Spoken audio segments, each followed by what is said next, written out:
நீங்கள் தினமும் ராத்திரி ரீல்ஸ் எல்லாம் பார்த்து முடிச்சுட்டு தூங்கலான்னு கண்ணை மூடுனா சுத்தமாக தூக்கம் வராது.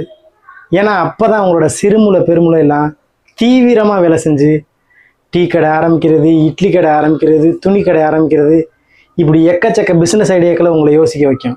கடைசியாக நீங்கள் வீடு வாச காரு எல்லாம் வாங்கி செட்டில் ஆன மாதிரி இமேஜின் பண்ணதுக்கப்புறம் கைப்புள்ள இன்னும் ஏண்டா முடிச்சுக்கிட்டு இருக்க ஆனால் அடுத்த நாள் காலையில் இங்கே சம்பவமே வேறு. மறுபடியும் நீங்கள் 2 காமெடி ரீல்ஸு 2 கப்புள்ஸ் டான்ஸ் ரீல்ஸை பார்த்ததுக்கப்புறம் உங்களோட சிறுமூளை பெருமூளையை பிஸ்னஸ் ஐடியா விட்டுட்டு ரீல்ஸ் பார்க்க தான் சொல்லும். என்னடி இது? இதே தான் ரிப்பீட்டாக நீங்கள் டெய்லி செஞ்சுட்டு இருப்பீங்க. நம்ம எல்லாருக்குமே பணம் சம்பாரித்து சீக்கிரம் பணக்காரனான ஆசையாக இருக்கும். அது சினிமாவில் ஹீரோ நடிக்கணும்,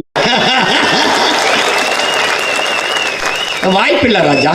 இல்லை சொந்தமாக பிஸ்னஸ் பண்ணணும். சொந்தமாக பிஸ்னஸ் பண்ணுறதுக்கு தான் காசு அதிகமாக தேவைப்படும்ல. என்ன எனக்கு சாப்பிடவே காசு இல்லை, அதுக்கு அதுவும் இல்லைன்னா ஒரு நல்ல பிஸ்னஸ் ஐடியாவை பார்த்து இன்வெஸ்ட்மெண்ட் பண்ணணும்.